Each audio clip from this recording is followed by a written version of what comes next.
Get ready with me to pay off my £60,000 worth of credit card debt.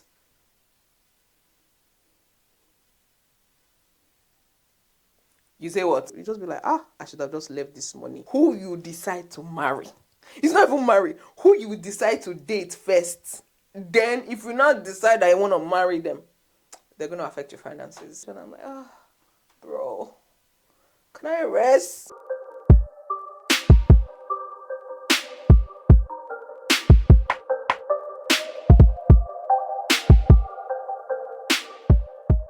Hello and welcome to my YouTube channel. If it's your first time, hi, my name is Molola Akinleye and you're welcome to my own space on the internet. And if you're a returning subscriber, lots of kisses to you. Thank you for always coming back. Today is my birthday, guys. I'm recording this on the 11th of February 2026. Your girl is 29 and fine, obviously. I'm so happy. I'm thankful to God that he's brought me this far. It's been a real journey. So today I'm going to be doing this beautiful bit with you guys and telling you about the money lessons I've learned and I'm still learning in my 20s. Maybe when I'm 30 I'll have new ones to learn, who knows.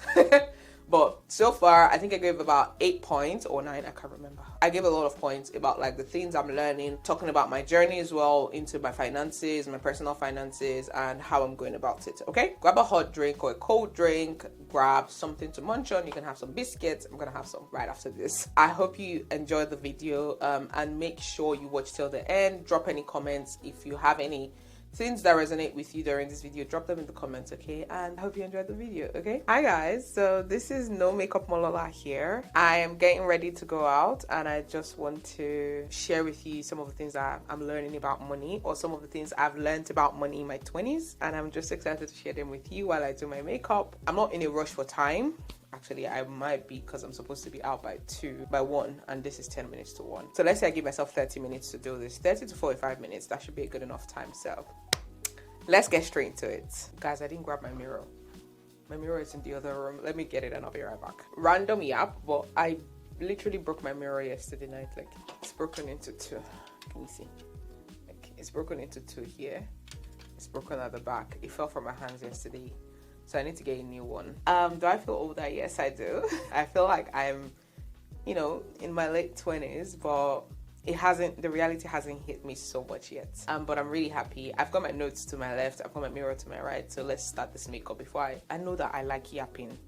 And that is why I like filming for YouTube, because I yap so much. First thing I'm going to do is use primer. I'm using this e.l.f. primer. I usually mix it with this Danessa Myricks Yummy Skin Tint, but I try not to do that all the time because this is about £42 when it's not on sale, and this is about £10. So obviously the more money conscious choice will be to use this on days when the makeup is not like really serious, and then use this on days when the makeup is very serious. Oh wait, I don't use primer first, I do my brows first. See why sometimes it is so confusing. So the first lesson I'm learning is that talking about money openly matters a lot. It's important to know that when you're silent about money, it doesn't necessarily protect you. And what I mean by that is, growing up as a black woman, conversations around money were not really encouraged. Like, it's not common for you to ask, oh, what are you earning? What are you spending your money on? It's a cultural thing which we need to drop, because then you don't actually get to find out how much your friends are earning or how much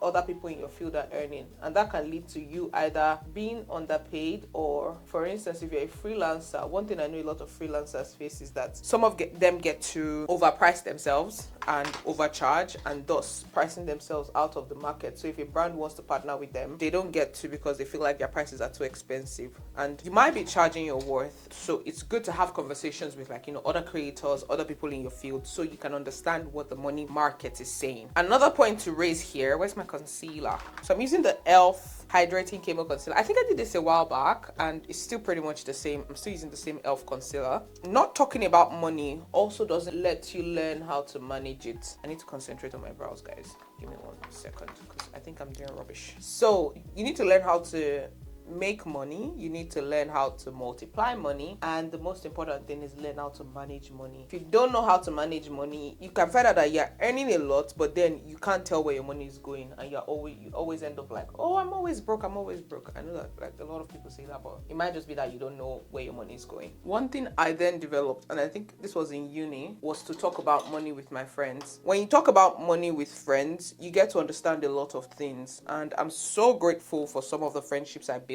with Tope, that's T-Top, with Azizat, with Atinuke, with Maureen. We got to talk about money. We got to talk about how much we're making, what were the channels to make money, particularly with Tope. Like, me and Tope used to talk about money like water, because at that time we were both entrepreneurs. I was still running my business, Dams Creations. So we used to talk about like, oh, how to get customers, how to get more sales, how to make more money. The allowance we were getting from home, it wasn't cutting it, and it wasn't giving us what we wanted. We figured that for us to make it the kind of life that we want, we need to make a whole lot of money. I'm just gonna use my fan so that this can dry down. Guys, I just applied eye primer on my smile lines so that will lock it in. And guess what? My friend Tope that I was just talking about, he just called me now to wish me happy birthday. Shout out to you, bro. Shout out.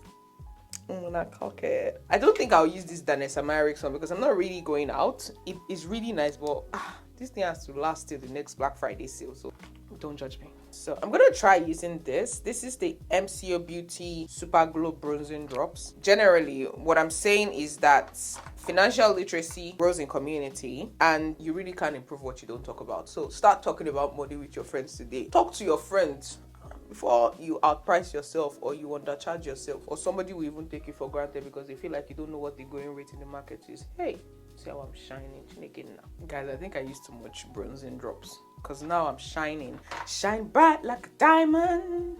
Shine bright like a diamond. Okay, next thing is foundation. I'm using this new foundation I got from Maybelline, the Lumi Matte Foundation in the shade 368. About a pump and a half on my hands, and I'm gonna warm it up with my foundation brush because apparently you shouldn't be applying foundation directly on your skin. It could look streaky. Not that I know. The second lesson I've learned, lifestyle inflation is real and very sneaky. I could go on and on about this particular aspect because I'm the queen of lifestyle inflation. Or I used to be. Now, most times in your 20s, you think that if you can earn more, that will be the solution to all of your problems. But I'm here to tell you that earning more does not automatically mean that you're better off. If you don't know what lifestyle inflation is, it's just more like, oh, when you get like maybe a new salary, your lifestyle would increase. Like what you need to do, the things you need to do will match up to meet it and stuff like that. As your income increases, most times your spending will tend to rise, except if you're like extra careful about it. You know, you're very intentional about not having like your lifestyle inflated. Gonna add some to my neck area. It's so easy to normalize upgrades. Like you say, oh, I deserve this. For instance, if you get a promotion, or let's say you get a new job, gotten a significant increase, you tend to think, oh, I need new clothes, I need new tech, I need the latest iPhone. If I'm going to work, I shouldn't have to take the train or take the bus. I should take Uber all the time. Little things like that are like things that could constitute as part of lifestyle upgrade. My husband was the one who taught me this, and he's always like, you need to make sure that at least for the first 6 months after your salary increases or changes, you still maintain the baseline that you were spending previously. You should try as much as possible to enjoy your life, but for the first 6 months, do not spend your income thinking that this new salary is what I have to spend. If you were earning, let's say 50,000 previously, and now you're on 100,000, or you're on 80, let's say 80,000, you want to make sure that that 30,000 you're either saving it or investing it, because it will help you later on in the future. And it also sort of helps to control your mind to know that this amount that we're spending, I can still live within the 50k salary. I just need to make the sacrifice. For me though, after that first 6 months, I can then increase my spending to about 65,000 because the quality of my life has to upgrade. I'm sorry, I know. And it doesn't mean that, oh, I wasn't saving before I started earning the 80,000. It just means that if I was spending, let's say 50,000 before, and I was saving about 20,000 out of it, now I get to save maybe like 40,000, right? 20 plus 20. So I have like 60,000 extra income to spend because, bro, I still have to enjoy life. Oh, I have to still enjoy life, okay? Key thing to note is that being aware would help you really, really change your habits. Just because you can afford something doesn't mean you need to buy it. Thank you. So moving on to concealer. I'm just going to put the concealer. I just like it to get a little tacky. It's the same one I use under my eyebrows rather. And if you notice, when I was doing my foundation, I tried to avoid under my eye just because I don't want to have any creasing there. So it's just the concealer that will go on there. Gonna apply this all over. This feeling got me falling. I feel like my online personality and my in-person personality are really different, and I'm trying to marry the both of them together. Then a lighter concealer in the inner corner to brighten that out. Add a little here. Yeah. While I'm waiting for that to set, the next thing I'm going to talk about is saving without understanding inflation has its limits. I'm using the H&B concealer in the shade 9.5N. I'm using that to just contour my face a little. I never used to save like a lot, but in 2017, T-Top introduced me to PiggyVest. We talked about it briefly and it was like, oh, it's a saving platform. You can save money as little as 1,000 Naira. And you can also earn interest on it. That was very good for me because at that point in time, I started making good income from my business, Stamps Creations. While I was living in Nigeria, I was only saving in Naira. So even as my income increased, I never stopped saving. I used to do 1K a week before. And that was because I didn't have a salary. But when I started working at Sure Gifts that year, I then started saving monthly. Now, as my income grew, I continued saving in Naira, which is something I feel like is a mistake I made. I should have not only saved in Naira, but also saved in a stronger currency like the dollar. There's one point I will mention towards the end about how the person you're with or the person you marry really, really matters when it comes to your finances. And that's because my husband got to help me understand that it's important to save, but you should also save in like a higher currency just because you get to hedge against inflation. Saving in a stronger currency is not really about fear. It's more about awareness. I know in Nigeria, you can save in like PiggyVest. They've got like a dollar account. You can save in RiseVest. I think you can invest using like Get Equity. These are just apps I know about. Please, don't say that I'm the one that says you should invest there. Oh, please, I beg.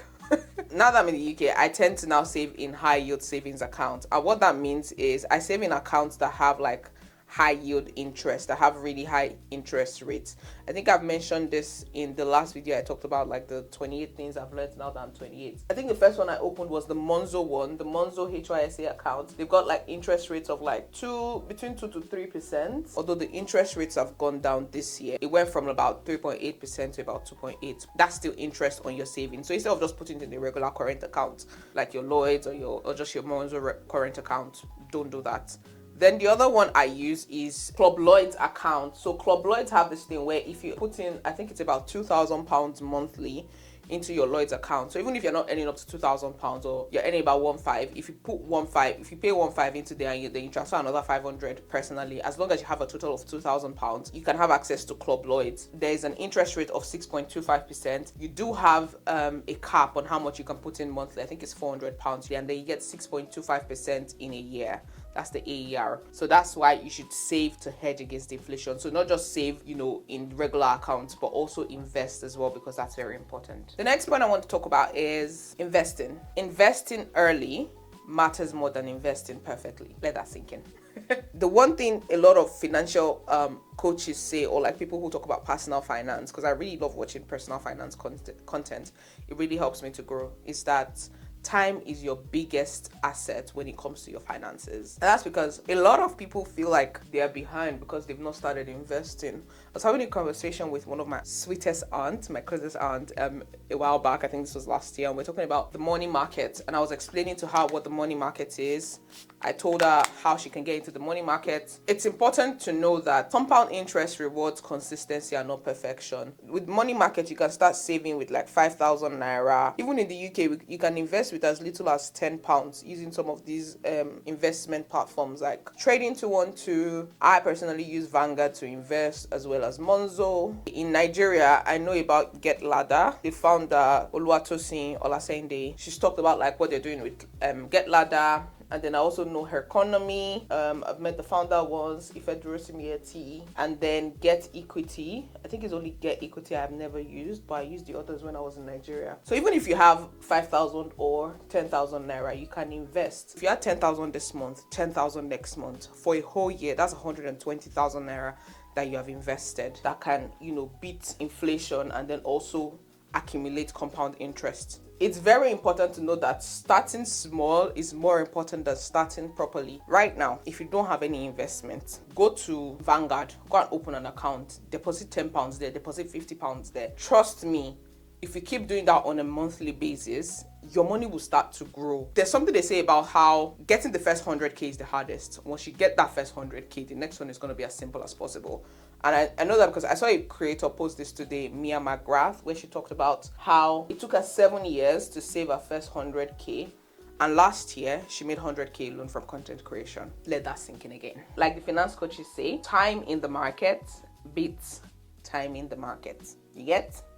Thank you. I'm just going to go over this makeup with a beauty blender just to make sure that everything is well blended and there are no like really harsh lines because I can see some. Before I go into bake, I'm going to go in with this MCO Beauty Miracle Flawless Pressed Powder. I heard it's a dupe for Charlotte Tilbury and I really like it. It gives like a really nice blur to your makeup. So I'm going to use that to just set my under eye, to set the concealer so that it doesn't move. Just press it in. It's a pressed powder. I'm going to set my face just so that all the cream products can set once and for all. While this is drying, let me go on to my next point, and that is about credit cards. Credit isn't evil. When you misuse it, that's when the problem comes in. The credit card is just a tool that you can use to get ahead financially. But the tool is not the problem. Your habit when you're using that tool is. Credit cards can be very useful when you're using them intentionally. So say for instance, you have a large payment that you're going to make. Let's say you want to buy a bed, a mattress for instance. Mattresses are so expensive in this country. And let's say the mattress is going to cost you £1,000. Monzo has this Monzo Flex where you can pay in 3 interest-free installments. So what that means is, first of all, you're not paying in a huge chunk. A huge chunk of money is not leaving your account at once. Second of all, you're building your credit score. And third thing, you're not paying interest on it. When you have a payment plan, it makes spending easier than it is. The bad thing though with credit is that it can make you feel like you have more money than you actually do. Hey, you guys, let me start baking my face. I'm going to use the Huda Beauty setting powder in the shade Kunafa. I think when we first came, there was a guy on Twitter that complained about Amex and how Amex Gold wanted to ruin his life. Well, not ruin, I'm just exaggerating, but like it was like Amex Gold was just so expensive. It made him feel like he had more money than he did. Amex American Express is a credit card that you can have different ones. Amex Gold, if you are pre-approved for it, you get a limit of £10,000. I can relate to what he said like mad. Meanwhile, the blur, can you see the blur on this versus this? Tomorrow is going to make it a year since I got my Amex Gold card. I was actually pre-approved and I got £10,000. In the beginning, I was using it for all of my payments. But then, unlike the regular credit cards I was using, like Monzo, that I knew about, where I could set the day I wanted them to take the payment, I couldn't set it with Amex. There's a way they do it. I called them after a while and told them I'm not doing that one again. That I want them to debit me at the end of the month. Why am I saying all of this? At some point, I realized that every month, I was always paying like almost like £500-600 to Amex every month on top of like my normal spending. And I'm like, what are you spending on? That was when I now remembered the tweet the guy made that if you're not careful, credit card will ruin your life. Thankfully, it was about 5 or 6 months in that I realized that I stopped using the card for like 2 months. I'm like, you can't ruin me. You should only use credit when you're able to pay it off immediately. If you don't want sleepless nights. My favorite type of content to watch on TikTok, God forgive me. Get ready with me as I budget my payday routine and I'm getting ready to pay off my £60,000 or $50,000 worth of credit card debt.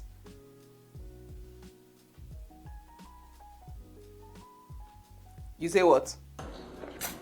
You say what? You guys probably don't understand, but I'm like, 50,000 great British pounds sterling on a credit card, not even student loan. What? How did you get that bad? I've never entered 1K. I've never paid interest on any of my credit cards.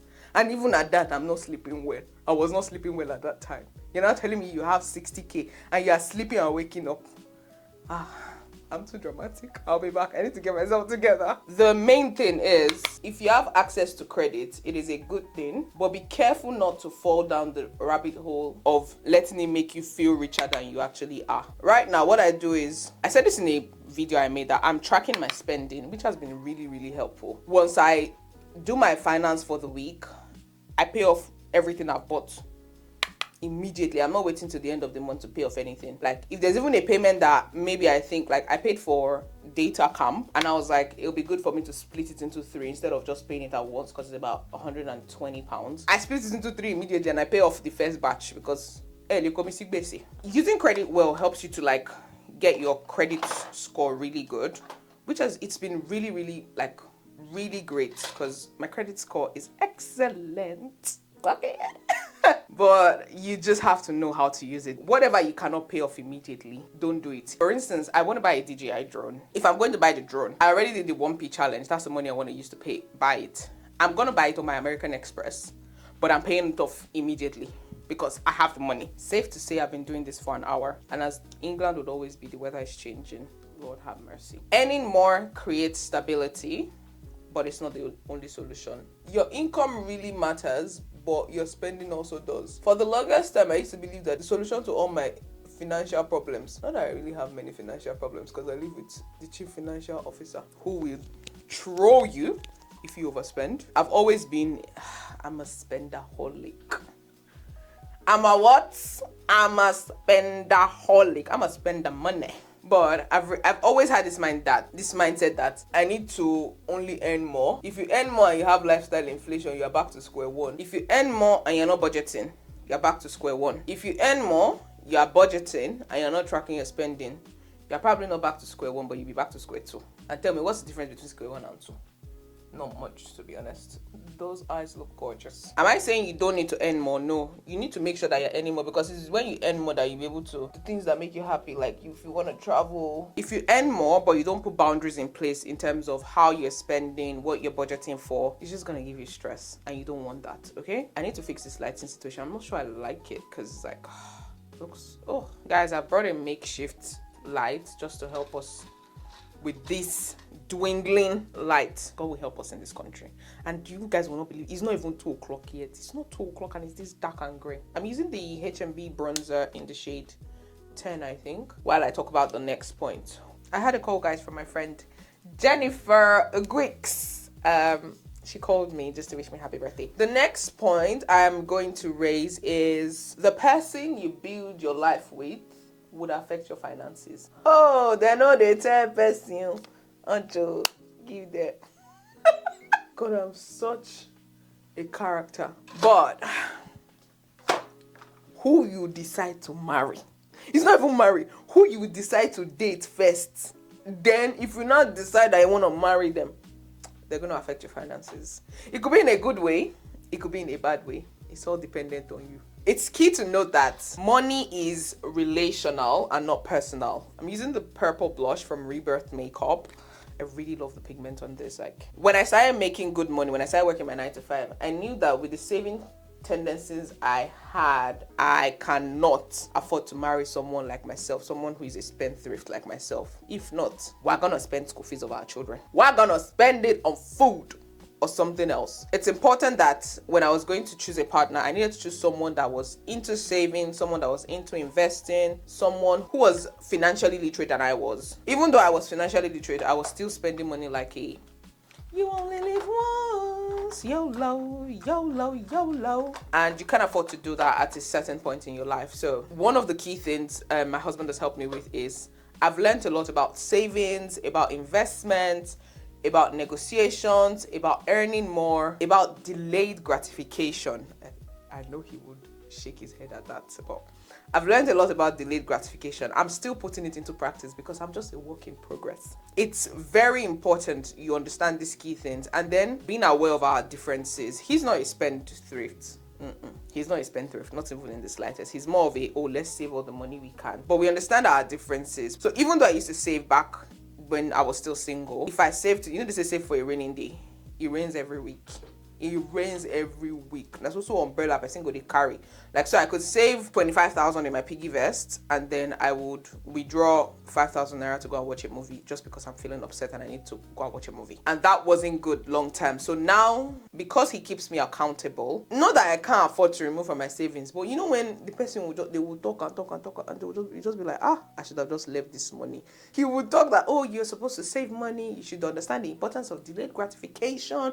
You should, not have lifestyle creep, not have lifestyle inflation. I'm like, bro, can I rest? I'm just a girl. Can I rest? But I really understand the importance of it, and it's really helped me to keep me in check. It's helped me pretty much understand that when it comes to relationships, or the more romantic relationships, finances is about teamwork and not about perfection. You just need to make sure you're harmonized, you're working together. I keep him aware of, oh, this is how much is in my savings. That is very important because he has the idea of what is there, and if I'm going to take out of it, because I know he would complain, I would rather not, and just find a way to either kill that desire to go out or spend the money or do something else. With our investment accounts, we have single investment accounts, but we also have a joint one for the family. He's also aware of that. And the thing is, if hail falls, if you like, rain should fall from now till next year. The rule in our family is that we don't care anything that is going on. The bills must be paid. There must be money in the investment, and you must save. Any other thing you want to do with your money is your goddamn business. But for me to keep me accountable, we must invest, we must save, and we've never missed a bill, thank God. Generally, what I'm saying is money habits are contagious. So choose your environment wisely. You will regret that sometimes, though. There's sometimes when I want to go out and I'm like, I just want to spend money. I just like the drone I said I wanted to buy, you guys. I've been saying this for over a month, and he keeps asking me, so why do you need a drone? Why do you want to get a drone? I'm like, the other one that I got gifted by my brother-in-law, I can't fly that one because it's over the weight limit. I need to register it. I need to do this. And I'm like, one of the propellers is already broken. So I've returned it back. And he's like, what do you need a drone for? And I'm like, I want it. That's exactly why I was saving on the 1P challenge. I want it. So even though I want to buy something, I still have to justify it. But it's all for the greater good. It's all for the greater good. Not really. But it's all for the greater good, yeah. I'm coming closer to the end. I think I've just got like 2 points left in my notes. The first one is that not everything needs to be optimized. So just because you want to grow financially doesn't mean you have to deprive yourself of the basics. I always say you should travel. Like, everybody should aim to travel. Fine, you can go on group trips, but also travel solo at least once in your. Go on. I'm working for the money. Go and enjoy the money. Walk till you drop. It's important that you learn to enjoy life while also being responsible. I'm just gonna add a little bit more blush because I feel like the powder has muted it. I have blush blindness. Yes, thank you. You don't need to starve yourself. You don't need to deprive yourself of like really good things just because you want to save money. The most important thing to do is to be responsible, and that's because next of kin, they used to move mad. You don't need to go extreme. Just make sure to find a balance, okay? I use elf powder in the shade Deep Warm to set every part of my face. I'm gonna use this Maybelline lifter liner. It's a brown lip liner, and I think it's really brown. I like it. I just got it like a few days ago. Oh, what a gorgeous beauty. Okay. You know the funny thing? I'm going out. I don't know what I'm going to wear yet. So I don't know if I should do a nude lip. Yeah, I'm going to do a pinkish nude. And then I'm going to use this Maybelline Superstay lipstick. It's in the shade 15, which is peachy. Okay, so while I'm doing this, I'm going to talk about the final one, which is your money journey doesn't have to look like anyone else's. How you spend your money, what you're spending on, where you're spending it, nobody else needs to understand. You're the only one who knows what exactly you're spending money on and why. When you start to compare your journey with another person's own, you start to distort your progress. You start to wonder, oh, well, they're doing this, they're doing that. Why exactly has it not happened for me? And the key thing to note is that God's time is the best. God could be saying that, you know what, for the first 5 years, you're going to be grinding and putting in the work. And then after those 5 years, those will now be your years of harvest because you've been planting the seeds, okay? Social media hides the full picture and you don't get to see what, like, the years that people have put in. I realized recently that one thing I did when I started watching like a lot of personal finance content, especially in the UK here, is I'm like, when I see people talk about, oh, I saved my first 100k, get ready with me as a 25-year-old with 500k in savings. That's 500,000 pounds, by the way. I now started to compare myself sometimes, like, oh my god, when am I ever going to get to that goal? When am I ever going to say I have 100,000 pounds in savings? But then I realized that a lot of these people I was seeing doing this are either second generation immigrants, like their parents came here, their parents immigrated here, and they personally grew up here. So like maybe they grew up in London or in Manchester, but they've got their ethnicity is, you know, it could be Chinese, it could be Japanese, it could be Nigerian, whatever. And then secondly, they have some sort of security to fall back on. So you see them saying, oh, I started working when I was 20 and I was earning 20,000 pounds working as this, or I got into a graduate scheme in one of the big fours. First of all, when I was 20, I was not earning 20,000 pounds. I was still in 400 level. So come on, pressure around. Let's not pressure each other. That's one thing I got to know. And then the second thing is, everybody's visa situation is different. The reality of someone who is on a spousal visa, who can do multiple side hustles, or someone who is on a dependent visa, and the reality of someone who is on COS, skilled worker visa tier 2, where you cannot do side hustle. If you want to earn any side income, it has to be within your role. It has to be 20 hours. It has to be this. It has to be on the SOC code. Like, there's so many limitations. Your realities are different. And for a lot of us first generation immigrants that came in, to the UK recently, within the last 6-7 years, you are not able to match what they have. So the thing is, they've got, an unfair advantage, which they've used. If your visa is your unfair advantage, if you're on a dependent visa, milk it like mad. If you're on global talent, milk it. If you're on skilled worker, find a way to increase your earning capacity. So know your circumstances and don't compare yourself to anybody else. Okay? And this is also to myself. Don't compare yourself to anybody else. I thank God I'm past that now. I just look at it as inspiration that, oh, if they can do this, then either I can do this or I can do this for my children, and they would have that footing to stand on. Just understanding that landscape and understanding that everybody's time is different, everybody's background is different, and you're not seeing the full picture. Just be grateful. If you look back 5 years ago, you're not where you used to be. If you look back in 5 years, if you're watching this video in 5 years, and you look back to yourself now, you're like, oh, I'm not in the same place anymore as well. So you just need to identify that growth and just be grateful for your own journey. The main thing is that your financial growth is personal. Yeah. Oh, it's so pink. It's so pink. I'm gonna diffuse it with a bit of brown. One thing I really like about this H&B Cosmetics lip gloss is the applicator. It's so nice. It glides on so smoothly.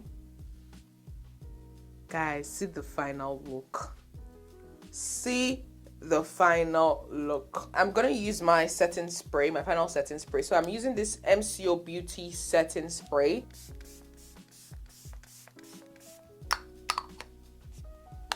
So I'm just gonna wait for that to dry. Then I'll apply this L'Oreal 3-second setting mist, and I'm done. Guys, what do you think about this bit? I love it.